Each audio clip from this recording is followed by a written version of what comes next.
All right, so let's get started. I am with the Uncle Sharma, not necessarily your uncle, but Uncle Sharma. So, Uncle Sharma or Raul, uh, can you give the Napoli fans an elevated pitch about who you are, what you do, and how you came about supporting the wrong team? Wow. No, and I'm very happy to be on here. Thank you for having me. Yeah, I'm just basically, the Inter version of you. I'm the Inter talk. I try to cover Inter as much as possible. News, transfer news, match reactions, match previews, and all that kind of stuff. And yeah, not just I do try to cover Serie A and Azzurri as well, but sometimes I just don't get enough time. But yeah, that's me. I'm just the guy who loves calcio and Inter. Nice. And so Inter's one of the, I guess, most interesting teams over the last few months to cover because, as it's shown on your shirt, you guys have won the scudetto last year. So how has it been this year compared to last year? Just as a content creator, having gone through that, title winning few months to now, a different mood maybe in your videos, maybe, different role to play in this year's Serie A. Yeah, man, that's the thing with Inter though. They never give you a boring moment for sure. We won the scudetto and it literally lasted, I think it was 3 days or 4 days until Conte quit. So we didn't even get to enjoy that properly. It felt like, we were on top of the world. And then literally everything just came crashing down. We were panicking. And then, the Lukaku thing happened, the Hakimi thing happened. So it was even more drama, even more reactionary stuff. We're dismantling the team. All this is happening. But luckily, Beppe Marotta was at the helm. He kept the steady ship. Inzaghi came in, he was my preferred choice after Conte, just for similar tactics and up and coming young Italian coach. And yeah, the season is we've started quite well in my opinion. I think it's just the fact that you and Milan have been crazy good. Like the level that you guys are at, undefeated, the points that you're getting up. So it makes the Inter start not look so good, but actually the Inter start is not that bad at all compared to last season. We're only 2 points behind Conte's team last year. And yes, I think 4 points behind the season before with Conte. So, after taking into account all the losses, the Hakimi, Lukaku, Conte going, all the drama going off the field, let's not forget the drama off the field as well with the ownership situation. Mm-hmm. I think Inzaghi's done a pretty good job, and we look like we might qualify the next stage in the Champions League, which hasn't happened for a little while. Yeah, and so you're 2 points behind from last year, but would you say you're going above expectations, considering what happened this summer, considering the losses you've had?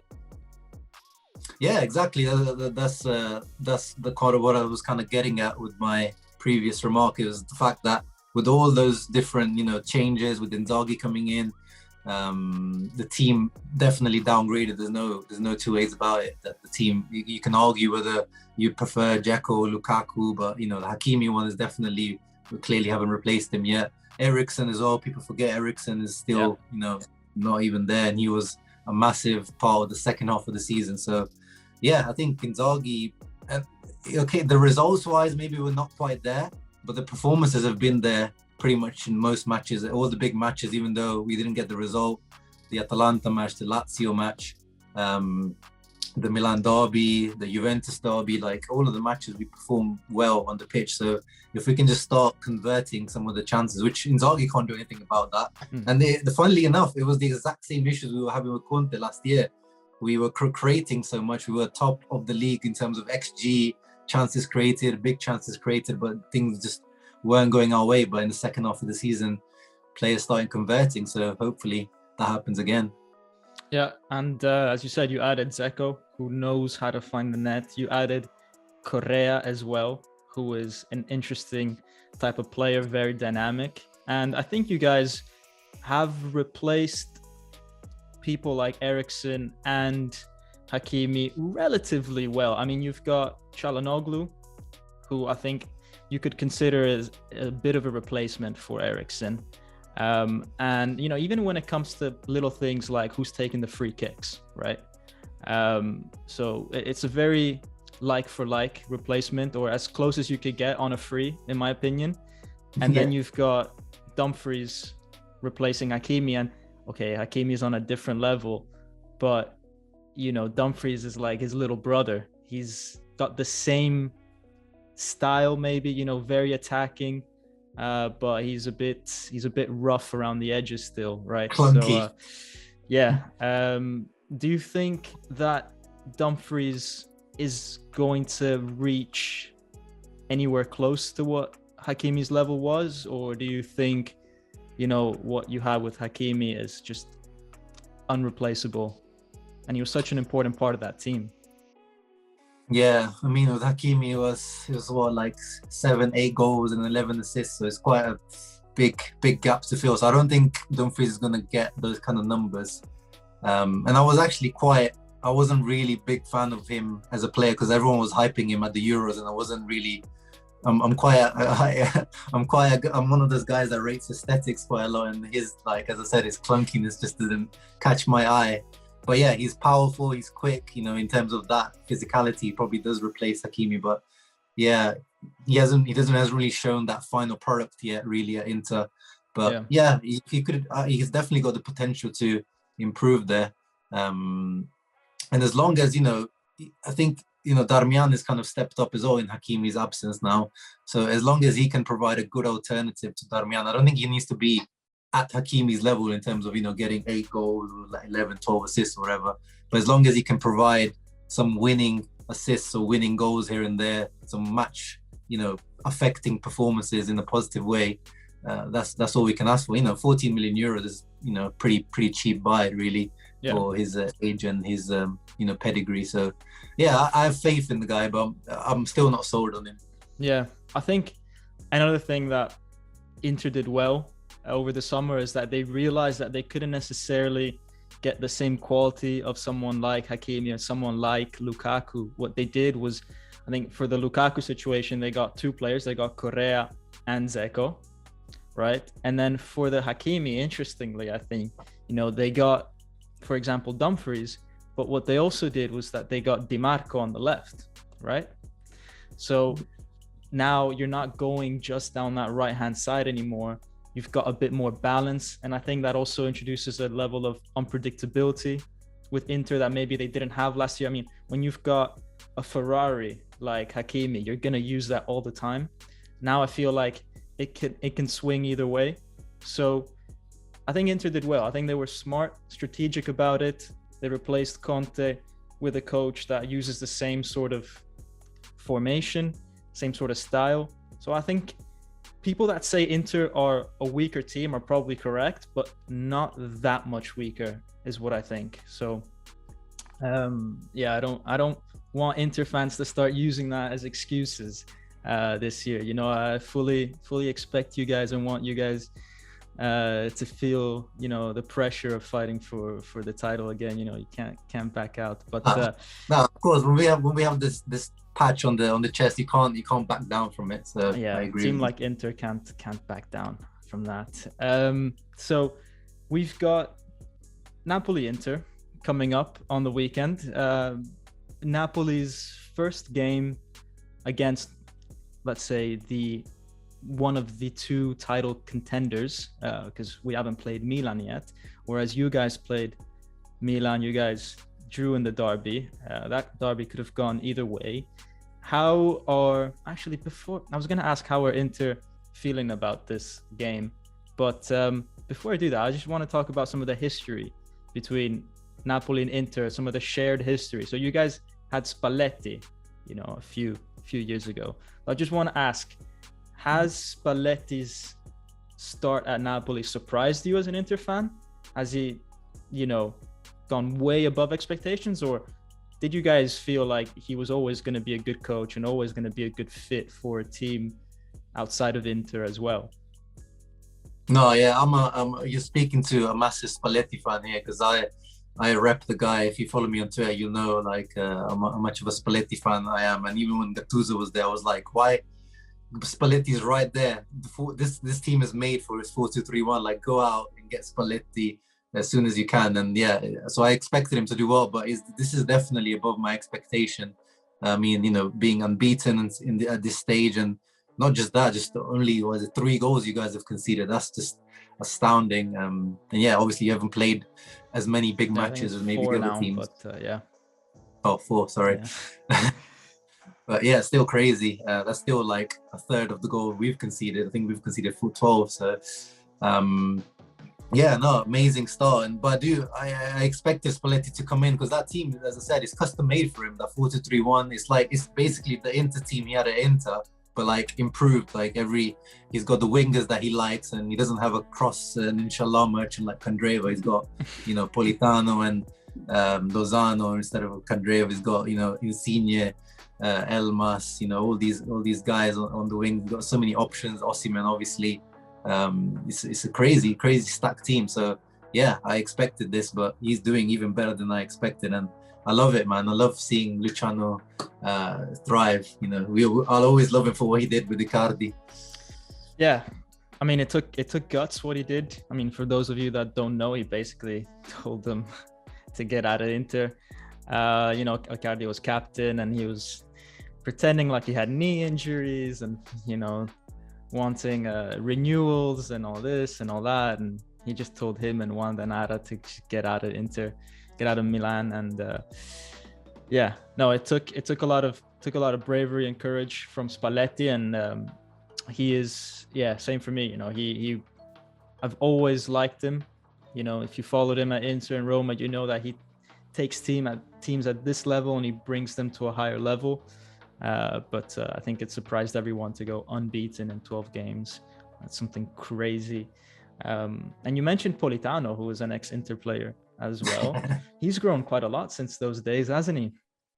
Yeah, man. He's I don't know how he's not been called up to the Italy squad yet, because this guy deserves it. I mean, the numbers he's putting up, he's as Sassuolo, he showed the glimpses of this type of talent, and then the Inter kind of, under Spalletti he was decent, but he kind of stagnated afterwards. Obviously with Conte, he just did not fit the 3-5-2 formation.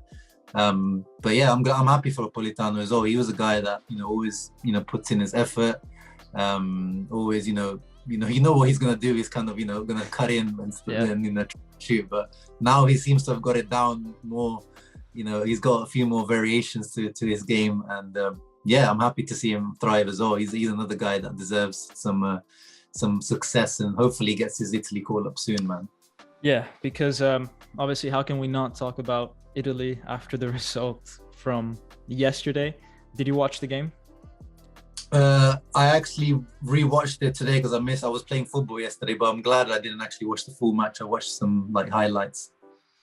You didn't miss out on too much. I think you don't need the highlights or to have watched the game to understand what the problems are with this Italy team that went on the field yesterday. There was obviously a lot of injuries, and playing Insigne as a false 9 against the Northern Irish tall center backs was always going to be a problem.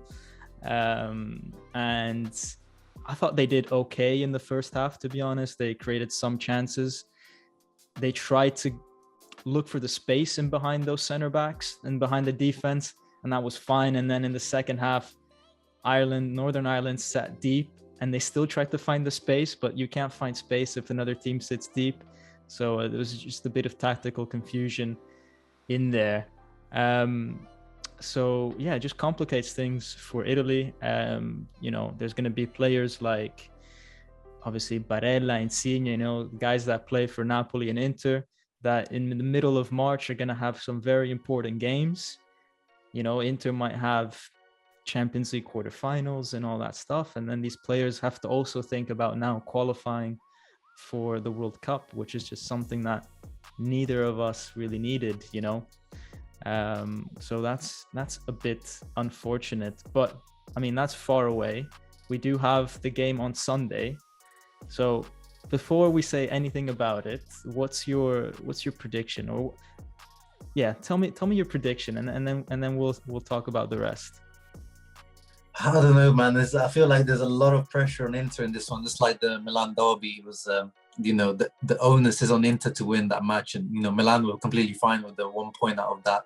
And I think Napoli is the same. I think Napoli will be fine coming out of that with a draw. Whereas with Inter, I think we have to start getting back those. If we want to challenge for the scudetto or defend the scudetto, we have to start getting you guys to drop some points, and gaining the points from you guys.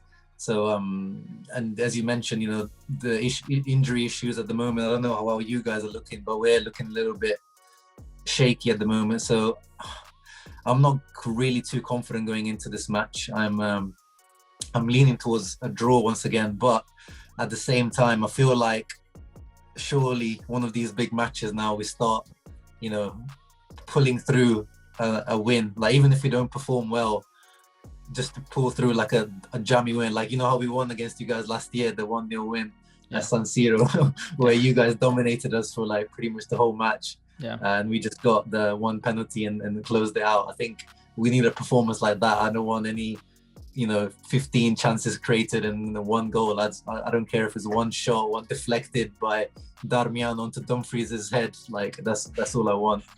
Yeah, so just getting a win doesn't matter how. You're not interested in if they play well or not. See, for Napoli instead, obviously getting a win would be massive, and getting a draw wouldn't be a bad result against Inter. But for me personally, I feel like in this game, we need to show a bit more quality up front. Napoli have been winning games and, at least not losing games. We've only drawn 2. But since the previous breaks, over the last 5 or so games, we've lost that, champagne football style where we would thrash teams 4-0 twice in a row. We've just sort of been able to, we beat Torino with Osimhen's header in the dying minutes. We got a scruffy win against Verona, scruffy draw against Verona. So we lost a bit of spark. Salernitana was super difficult for us, So for me, it's worrying. We're on a downhill trend in terms of how we're playing. So what I want to see is the team pick themselves back up with their style of play as well. Obviously, I don't want them to lose the game and play well. I want them to, priority is to win, but I would still see that as a negative thing if we win and our game is still not too good. Obviously it's not negative as in the result, but as in like, where is this team actually going in the future? It's great for the short term, but I want to see something again from Napoli because it's been a bit too long. So yeah, it's going to be interesting. Do you think that if Inter don't win, are they out of the scudetto race already, or is that way too soon to say? It is very soon, but it's hard to not say that, because then afterwards, if let's say you guys win, and the gap becomes 10 points from you guys, and then I think Milan are playing Fiorentina, and I imagine them getting 3 points there as well. So it could be, if we lose, could be a 10-point gap already. And it's not the end of the world. You guys are going, like, you can't go on like this. Like, you're gonna drop points at some point of the season, but it starts to get 10 points is too much of a gap. I think if you can try to reduce that to 4 or 5, that's manageable, because that's 1 game dropped, and you're within distance of 2 games here and there, you can get it. But 10 points, that's 4, you have to drop 4 stinkers, and we have to be there every single time to pick up the pieces. So yeah, this is why it's so vital that we don't lose this. So another question, Napoli fans right now are not really worried about Champions League football, right? I mean, at this point, we think we've got that in the bag, right? We're a few points ahead of Inter, a couple more ahead of those in 4th spot, and even more against those in 5th. So we feel pretty confident about that. What does, the average Inter fan feel about Champions League football? Do you think, are they taking that for granted, or do you think, this might be a scrap with, Roma, Atalanta, Juventus? I think we're definitely still looking up at the moment, but at the same time, I think Atalanta are only 1 or 2 points away from us, so it's still right there. But right now, the way that we're playing and the way, you know, that we've been performing, I still see, like, and everyone keeps talking about the scudetto still. No one's talking about securing top four. I think that will come in. If we lose this game, or if we start, you know, dropping form in the next few games, I think people will start to look down, start look at Atalanta and see what they're doing, see what Roma and everyone else is doing, because that's when it starts to get tricky. But right now, I'm still definitely still looking up towards the second spot and first spot. That's still the aim. I think afterwards, let's say we get past the Champions League group stage, and then we're still like, you know, 7, 8, 10 points behind you guys. I think then we start to reevaluate and say, let's just see how far we can get in Champions League and just try to secure, you know, top 3, top 4 spot. Right. And between Milan and Napoli, which one do you fear the most? Which one do you think out of those two is your real title contender? I think, unfortunately, I'm saying Milan. Unfortunately, Milan is just, I don't know. They just have, it's not a flash in the pan anymore. These guys have been doing it for like 2 years now. I think, you know, they even last year they were first for a long time until we took over. In general, they very rarely lose. They've got a lot more depth now in every position. They just seem to have reached the next level. Like Pioli as well, I used to doubt him, but I can't doubt him anymore. The guy is just improving, you know, players every time he puts on like someone who should be like a substitute. They somehow perform even better than the starter. Like, he's doing an amazing job. I think he's been the coach of the year for the last 12 months or even more in Italy. So just for that reason, I think with Napoli is, if you look at you've got the exact same team as pretty much last year, and I think obviously Gattuso probably should have done better as well with that team. But I think I don't think your level is as high as it has been until now, in my opinion. I think you will start to drop off points at some point. And I think with Spalletti as well, there is a point as an Inter fan where the Inter had a similar start in his first season, where we were like, I think we conceded like 6 goals until this point, and we were first, and then there was this massive drop off. So I can see that happening with this Napoli team. But with all due respect, I would rather Napoli win it though than Milan for sure. Yeah, I was about to say, it almost sounds like you're turning into a Milan fan. No. No. Pioli has done an incredible job, and the Milan team is a great team.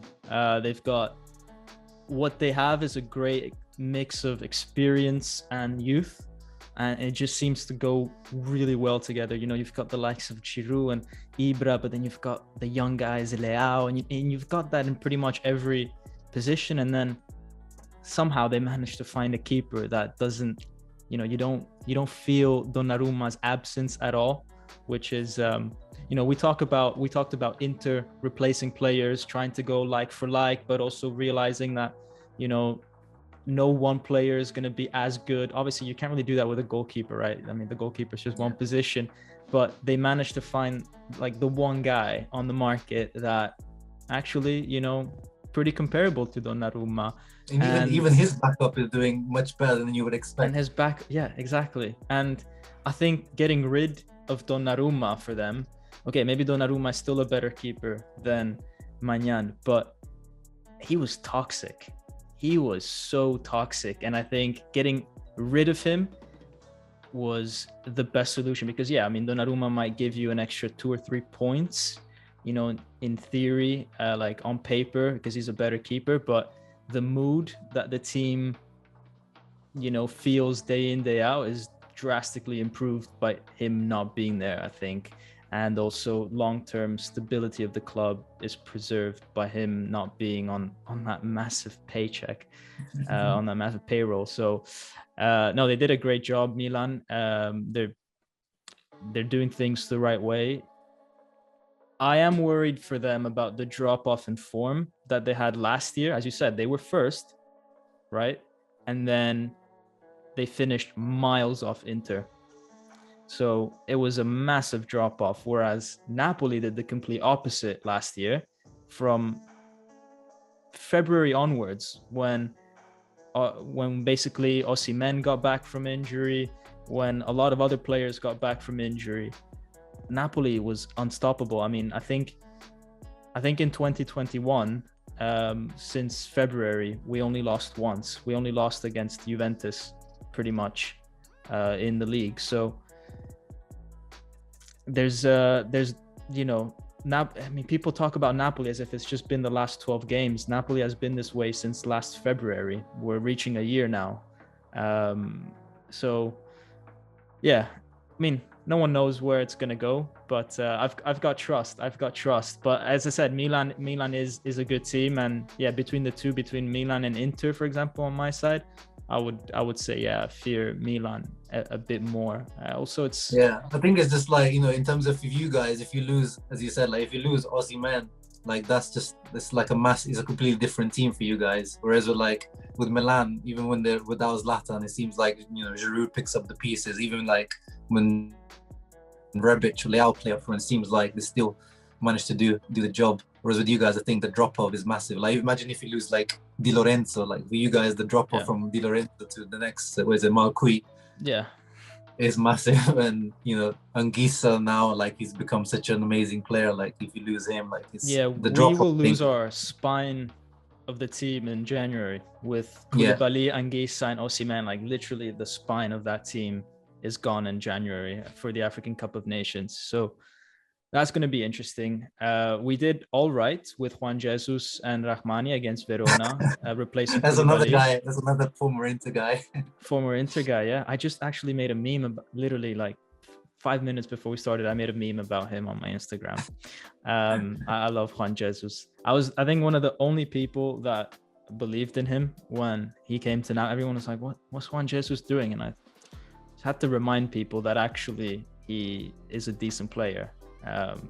So I mean, I think Spalletti deserves a lot of credit for that, like the way he's brought him in. Like I would disagree with you when you signed him, but yeah, at the moment it's worked out for you.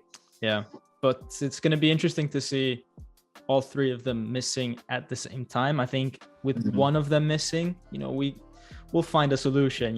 We've got Petagna, Mertens up top, in the middle we can put in Demme. It's not the end of the world. It's just a matter of when they're all missing, then how will the team respond? Because these are big characters as well. So more than just how we play, it's about the dressing room. It's about if we concede a goal and Koulibaly's not there to rally everyone, what's going to happen. So it is a period of the year that I am not looking forward to. And I think that's the period where Inter, on both Napoli and Milan, can gain some points, because Milan's going to have some key players missing as well, whereas Inter not so much. So that's going to be a very interesting period. So for me, I was hoping that, for example, Milan would beat Inter in the derby, because I just want Inter to get as far away from us as possible, because I know that they're going to try to claw back that deficit come January. So I don't think it's over, even if you guys don't win on Sunday. I think there's still opportunities for you. Hopefully though, the gap will be a bit too large for you to do anything about that. What formation do you think Inzaghi is going to play with against Napoli? Is he a coach that will adapt to Napoli, since Napoli are such a strong team now? Or do you think that you've got your style of play, you've got your ideal formation, and he's not going to move an inch from that? Yeah, he's not really shown to be a guy that changes things, really. He just goes for like what he feels is best 11 for that particular match. I think obviously you guys will have to do the same. Because it's going to be such a busy month. I think it's going to be 9 matches already over the next until the next break. So I think some rotation is already going to have to be coming in. So it looks like Dzeko might be out. So we might get to see the Lautaro Correa starting up front, which I think we only got to see it once, and then Correa got injured in the 20 minutes in, so we actually haven't really got to see that Argentinian partnership yet, the Cola partnership as we call it. So I'll be excited to see that, because I'm one of the guys that is trying to push forward the Tucu Correa agenda. And yeah, in midfield, Barella, man, he's gonna start. I know he's gonna start, but it's the guy as you probably watched I him for love your Italy. meme. I love your memes on Barella, man. I love the video of the guy of the runner. I don't if you guys if you guys don't follow Uncle Sharma on Twitter, you're missing out. But I crack up every time you reshare that with the coach trying to support the athlete to finish the race, and it's just like Barella at Inter. I love it. Yeah, yeah. It's the guy is like he just never gets a rest. I think he's the outfield player with the most minutes this season for Inter, and then he goes to Italy and he's always starting, even though he probably shouldn't be. I think you saw him for Italy, like he's that's not Barella, or the guy that was playing the last two matches, because he needs a rest. The guy is just completely overworked. A lot of these guys are after the Euros, and just the schedule is crazy these days.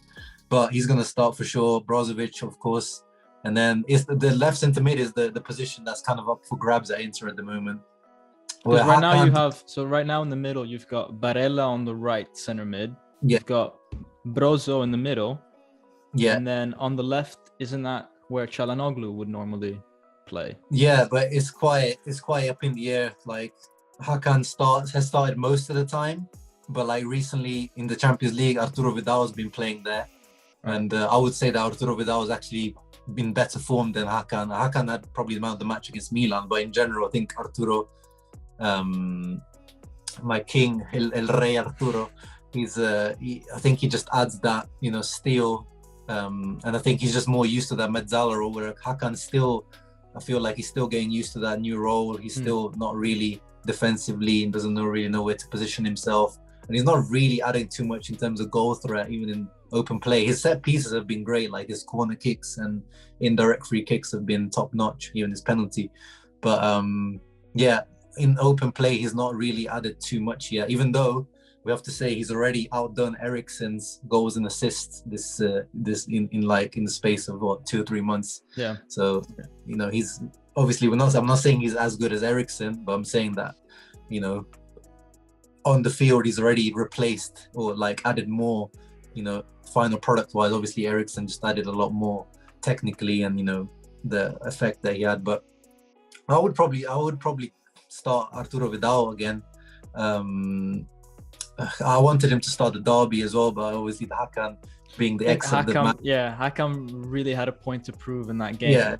And, I was going to say the same thing with Arturo Vidal against Napoli. Yeah. Like Vidal was part of that Juventus team that was going head to head against Napoli for, the scudettos and all that sort of stuff.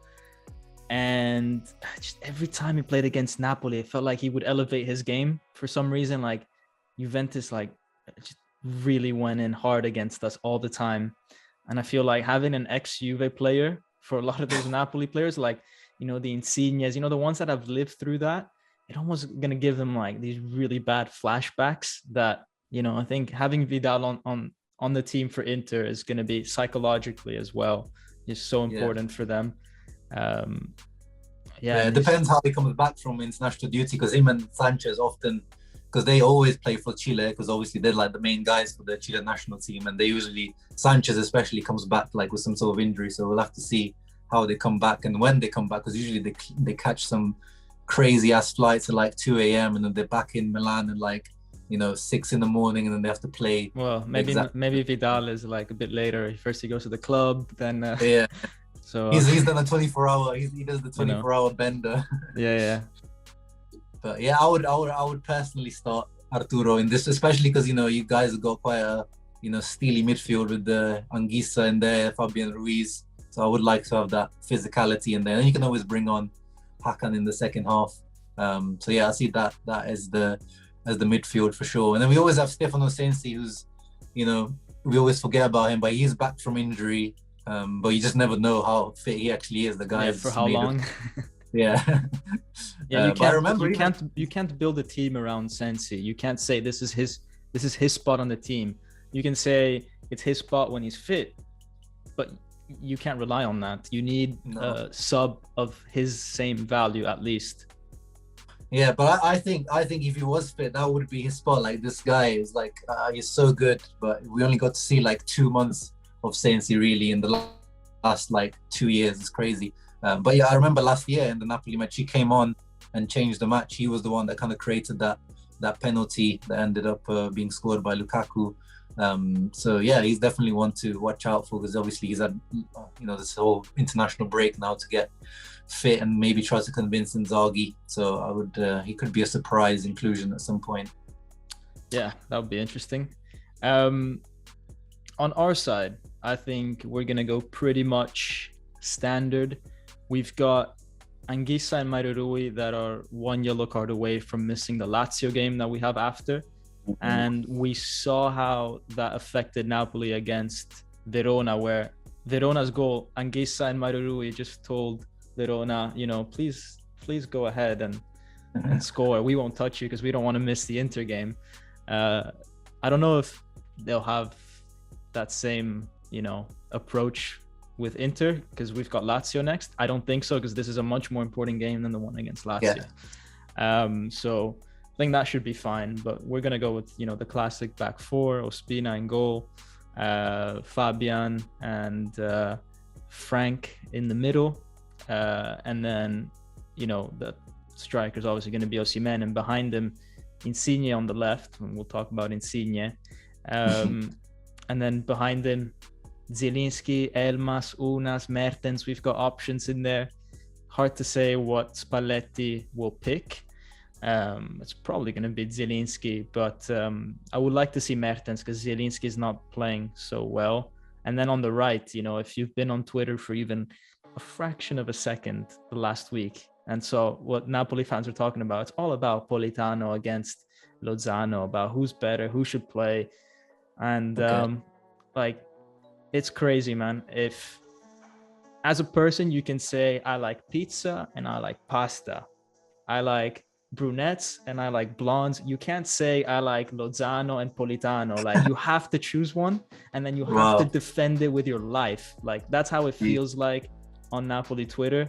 It's crazy. I personally like them both, and I think that part of why one of them is so good, or why they're so good each, is because they build off what the other person has done over the previous 60 minutes. If Lozano starts and Politano's on the bench, and Lozano's wearing down that opposition player, then Politano can come on and his freshness can be useful. Same thing happens the other way around. And we've got that option of, sometimes you want someone that goes deep on the right, which is Lozano. Other times you want someone that cuts in.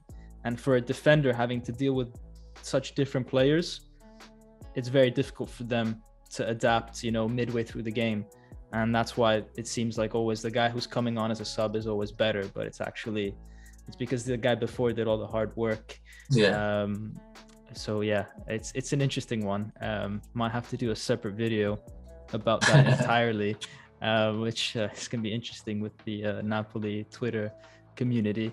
But we did touch upon Insigne, right? So Insigne is like the center of attention with regards to transfer rumors and all that. And that's a video that I won't do, because for me, I think that's just, it's just rumors. Insigne could go to Inter. We never know, but I don't think there's anything concrete at the moment. I don't think they're in discussion with Inter at the moment. What's your take as an Inter fan? Do you think, first off, do you want Insigne at Inter? Is he worth the money that they're apparently ready to give him, which is like 6 million plus 7 million signing fee? And yeah, is there anything concrete? What do your sources and your Inter community think about this? This doesn't make any sense to me. Like, for Inter, I don't see where he would fit in Inzaghi's formation. We don't play with wingers. Even if he played as a second striker, I don't see him really thriving there. So in that sense, it makes no sense to me. Like, it doesn't seem like someone Inzaghi would request. And then, yeah, in terms of what he's asking for wages-wise, or what we've reportedly offered for him, that seems quite a lot. I think Inter at the moment are on a wage-cutting mission rather than increasing our wages. So I don't really see that happening either. Although, Sanchez is earning around, 7 million, and we're trying to get rid of him because of that. So yeah, it really doesn't really make much sense to me. It seems like one of those maybe tactics from his agent or his camp to kind of try to get Napoli to up their offer, because his agent said that you guys really threw a low ball offer at him. So I don't know what's going on there, but it doesn't seem realistic to me, to be honest. Yeah, that was. So the agent came out and said that Napoli offered 50% of Insigne's salary, which is just a lie. It's just something that you would say to like the media to, almost like to tell them like just like whatever, There's no way. De Laurentiis is bad, but he's not that bad. Yeah, there's just no way that someone offers you 50% of what you're earning and you're still willing to sit down at a table with them and have a discussion. For me, I feel like De Laurentiis at most offered $1 million less, which is nowhere near 50% less. It's more like 20-25% less. And then you can negotiate from that point, right? But 50% less, I mean, you're talking different magnitudes almost. Like it's not realistic. And so the agent is, I think scheming a little bit. I think Insigne's priority is to stay at Napoli. I'm not sure if that will necessarily happen. If it doesn't, it'd be interesting to see if he would accept going to a place like Inter, even if Inter don't offer, what the journalists are saying, and they just go that little bit higher than what Napoli want.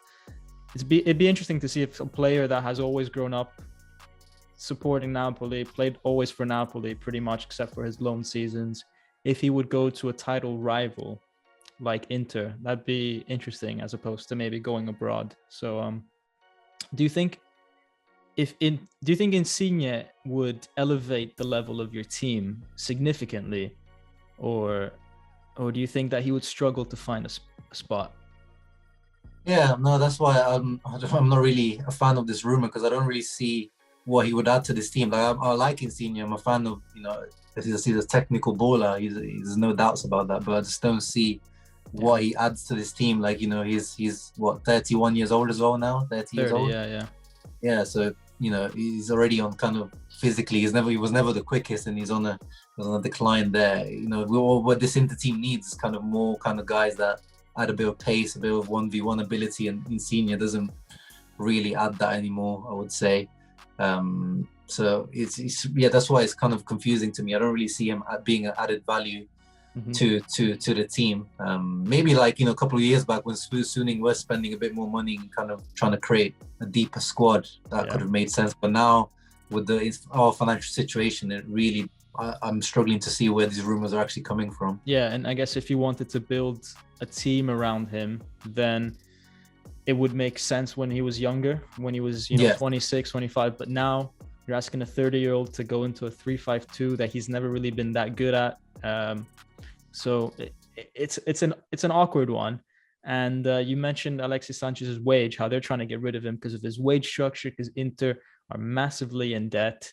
And yeah, it just doesn't feel like it makes any sense for Inter to go down that route, which is something that I want to